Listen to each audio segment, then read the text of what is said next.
Hello friends, welcome to Creative Medicine. In this lecture, we will learn about. Hello friends, welcome to a new topic today, and in this chapter we will learn about parasympathetic drugs. Okay, so parasympathetic drugs. So in the parasympathetic drugs, if you see, atropine is the drug which is prototype. So what is the action of atropine? Atropine is high in organs where there is parasympathetic tone is higher. Obviously, if it is a parasympathetic drug, if the tone of parasympathetic is higher, so obviously atropine is present over there. So where is it present? It is present in heart, it is present increased in eyes, okay, it is present in more in bronchial glands, okay, and bladder, and in GIT, and in gastric glands. So these are the regions where atropine action is higher, and also brain. You should not forget brain. Okay. So first we will learn about each of these actions, each of these organs and their actions in detail. Okay. So first, parasympathetic system. First is CNS. CNS is, if you see, we have two drugs which act in CNS. That is, one being atropine and the other being scopolamine. Scopolamine is also called as hyosine. Okay. This atropine is actually a CNS stimulant. So this atropine is CNS stimulant. So at threshold dose, if you see, at threshold dose, the action of this atropine is none. But if you see at higher doses, you see restlessness, irritability is there, and delirium and collapse. So where is atropine used? Atropine is drug of choice in organophosphorus poisoning, where organophosphorus are there, and it is also drug of choice in mushroom poisoning, where physostigmine is the causative organism. So obviously physostigmine is a cholinergic, so anticholinergic acetylcholine can be used in mushroom poisoning. Then if you see scopolamine has effect on threshold dose. At threshold dose, it causes depression. In atropine, there is no action on threshold dose, but in scopolamine, at threshold dose, action is present, that is CNS depression. It induces twilight sleep. Okay, so because it induces twilight sleep, it is used in lie detector or truth serum in suspects. So what are the drugs which are used in these lie detectors or narco analysis? This lie detection is called as narco analysis. What are the drugs? What drugs do you think are used in this narco analysis? In narco analysis, we can use barbiturates. In the barbiturates, you can use thiopentone sodium or amibarbital are used. Then we can use ethanol in narco analysis. As I have already said, scopolamine can be used, and temazepam can also be used. So we can use barbiturates, that is thiopentone sodium and amobarbital, ethanol, scopolamine and temazepam are the drugs which are used in narco analysis. Okay. Now this is about narco analysis. What are the other uses of hyosine? Hyosine is also used in, it is a drug of choice in motion sickness. Okay, it is a drug of choice in air sickness. It is a drug of choice in mountain sickness. Okay, in all these conditions you can use hyosine. Hyosine is also used sometimes in whenever there is colicky abdominal pain, also hyosine is used. It is also used in dysmenorrhea. So these are the different symptoms where hyosine is used. What is the contraindication of hyosine? Angle closure glaucoma is a contraindication of hyosine. Okay, because it causes mydriasis, so you should not give hyosine in angle closure glaucoma. And whenever in known case of benign prostatic hyperplasia or urinary retention, you cannot give hyosine. Okay. Then these anticholinergics are also the drug of choice for drug-induced Parkinsonism. What are the anticholinergics which are used in drug-induced Parkinsonism? We can use benztropine, biperidine, trihexyphenidyl, and procyclidine. Benztropine, biperidine, procyclidine and trihexyphenidyl are the drugs which are used in drug-induced Parkinsonism. So, if you see in eye we have M3 action. So in eye we have M3 blocker will cause, what does this cause? This causes passive mydriasis. M3 plus ciliary muscle action will lead to accommodation. So these M3 blockers which we are seeing, they are used in refractory testing. Testing of refractory errors, we can use these M3 blockers. What are the drugs which are used? Atropine, you can use scopolamine, homatropine is given, then you can use cyclopentolate and tropicamide. Okay, this atropine, the half-life is important. Half-life of atropine is 7 to 10 days. It is very more. So it is the most potent cycloplegic. Because it is most potent cycloplegic, it is used in children. Then if you see scopolamine, the half-life is 1 to 3 days. In homatropine, the half-life is 6 to 18 hours. Sorry. In scopolamine, the half-life is 3 to 7 days. It's easy to remember. See, atropine, the half-life is 7 to 10 days. Scopolamine, the half-life is 3 to 7 days. Homatropine, the half-life is 1 to 3 days. For cyclophosphamide, the half-life is 6 to 18 hours. And for tropicamide, the half-life is 6 to 8 hours. So this tropicamide is mild, cycloplegic, and as a result, it is preferred in adults. Okay, so this is also contraindicated in glaucoma. All these drugs which we are talking here, these are contraindicated in glaucoma, and they are also useful in fundus examination.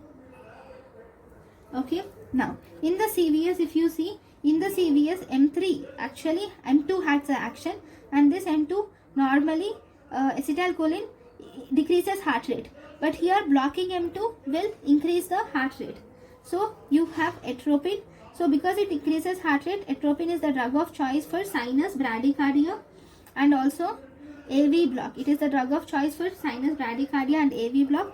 It is also used in the treatment of digitalis induced bradycardia. It has negligible effect on BP and cardiac effect. Okay, so this is on CVS action. Next, on respiratory system, if you see, on respiratory system, it reverses bronchoconstriction. It does not cause bronchodilation. It reverses bronchoconstriction. So it is used in ipratropium.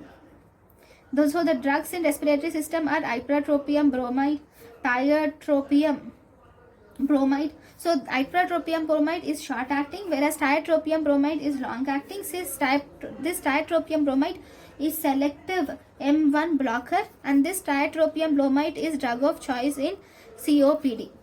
Okay. So we have one more which is called as glycopyrrolate. What does this glycopyrrolate do? It is a pre-anesthetic medication, and it has reflex spasm, bronchospasm, and it is used as pre-anesthetic medication, and it is also used in reflex bronchospasm during general anesthesia. Because of their reversible bronchoconstriction activity, ipratropium bromide, tiotropium bromide, and glycopyrrolate can be used to counteract bronchospasm. Then we have action on GIT. On GIT, we have M3 blockers will decrease the motility. Okay, M3 has increases peristalsis. So M3 blocker decreases motility. These include mainly pyrenzepine, telenzepine.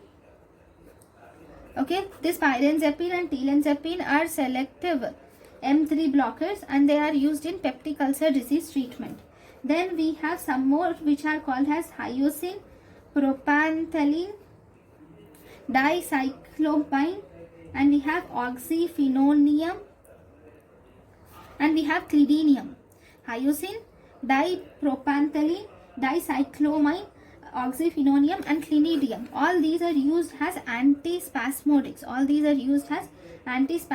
Agents. They are used in travelers' diarrhea. So they are used in the treatment of intestinal colic or biliary colic. They are used in the treatment of intestinal colic or biliary colic. Then we have one more drug which is called as darifenacin and solafenacin. These are M3 blockers, selective M3 blockers, and these are used in the treatment of irritable bowel syndrome, IBS, and also overactive bladder. These are used in irritable bowel syndrome and overactive bladder. These are darifenacin and solafenacin. Okay. Then these are the GIT drugs. Then what are the other drugs which are seen in genitourinary system? We have dicyclomine is used. Dicyclomine. Then we have fluvoxate. Then we have oxybutinin. Dicyclomine, fluvoxate, oxybutinin. Then we have tolteridone. Then we have fesoteridone. Okay. Then we have darifenacin. Then we have solafenacin. Okay, dicyclomine, flavoxate, oxybutinin, all these are used in the treatment of urinary incontinence. Okay, dicyclomine, flavoxate and oxybutinin are used in the treatment of urinary incontinence. This oxybutinin is actually shortest acting and it has maximum risk of dry mouth. It is shortest acting and it has maximum risk of dry mouth. Tolteridone, physopteridone, darifenacin and solifenacin. All these are used in the treatment of urinary incontinence. So what are used in urinary incontinence? The whole drugs we will see. We can use dicyclomine, flavoxate, tolteridone, fesoteridone, darifenacin and solifenacin. So actually all these drugs are used in urinary incontinence. Okay, among all these, this oxybutinin is shortest acting and has maximum risk of dry mouth, whereas solifenacin has longest acting drug. Longest acting is solifenacin, shortest acting is oxybutinin. Okay, now if you see atropine, atropine is actually contraindicated in children. Why is it contraindicated in children? Because of the increased risk of hyperthermia. But we can use atropine as topically. See, atropine is contraindicated in children orally or systemically. But you can use atropine topically for eye examination, that is retinoscopy. You can use atropine topically. Okay. The next drug which is important is trospium. What is trospium? It is quaternary amine. It has minimum CNS penetration, decreased CNS penetration, and this is safe in elderly because it causes less cognitive side effects, as it causes less cognitive impairment, so it is safer in elderly. And it is the only drug which is used, only drug used in acetylcholine esterase inhibitors. It is the only drug not metabolized by liver. It is the only drug used in acetylcholine esterase inhibitors, and it is the only drug which is not metabolized by liver, and it is also safe to use with CYP inhibitors. Okay, this is trospium. Then we have the next drug which is called as mirabegron. Mirabegron is a beta 3 blocker. Okay, and it is a new drug for overactive bladder. It is a beta 3 blocker and it is a new drug for overactive bladder. Okay, now the last two topics here are about botulinum toxin. Botulinum toxin is of three types, which is type A, type B, and we have onabotulinum type A. We have type 3, type A, type B, and onabotulinum type A. See, type A is used in strabismus. It is used in strabismus, blepharospasm. Type A is used in strabismus, blepharospasm, cervical dystonia, and glabellar lines. Type A is used in strabismus, blepharospasm, cervicodystonia, and glabellar lines, whereas type B is used in the treatment of cervical dystonia. Type B is used in the treatment of cervical dystonia. Onabotulinum type A is used in the treatment of chronic migraine. Onabotulinum type A is used in the treatment of chronic migraine. Then we have mushroom poisoning. Okay, in mushroom poisoning we have two things. Okay, this is early mushroom poisoning and there is delayed mushroom poisoning. In early mushroom poisoning, it is due to ionocyte or clitocyte. Early mushroom poisoning is due to ionocyte or clitocyte. Okay, here symptoms are seen in 30 minutes. Where there is, here it occurs due to cholinergic, increased symptoms are seen. Like there will be diarrhea, lacrimation and bradycardia. Treatment or drug of choice in this is atropine. So in early mushroom poisoning, the drug of choice is atropine. Whereas in delayed mushroom poisoning, it is due to Amanita phyloids, where there is amatoxin. This amatoxin will inhibit mRNA synthesis. Okay, and the symptoms are, it causes renal and hepatic dysfunction due to this. And treatment here is supportive therapy, where you can use penicillin, thiocytic acid and silbinin as antagonists, antidotes. Penicillin, thiocytic acid and silbinin can be used as antidotes. Okay, so this is about mushroom poisoning. So in mushroom poisoning, there is one mushroom poisoning where atropine is contraindicated. Remember, mushroom poisoning in the early treatment, atropine is the drug of choice. There is one more mushroom poisoning where atropine is contraindicated. This is important. What is it? That is Amanita Mascarina. In Amanita Mascarina, this is a mushroom poisoning. It does not manifest as cholinergic excess. Remember, it does not manifest as cholinergic excess. Here in Amanita Mascarina, we have muscimol and ibotenic acid. We have muscimol, ibotenic acid and isohexazole derivative. Okay, due to all these cases, all these will activate the neurotransmitters, both excitatory and inhibitory neurotransmitters, and this will result in irritability, restlessness, ataxia, hallucinations, delirium to drowsiness we have. Okay, the treatment of this Amanita Mascarina is you have supportive therapy. If excitation increases or predominates, then you can give benzodiazepines. Remember, atropine is contraindicated. This is very important. This atropine contraindication in Amanita Mascarina is very important. So thank you guys for watching my lecture. In the next class, we will learn about sympathetic nervous system. Thank you for watching my lecture. Thank you. Thank you and thank you for watching.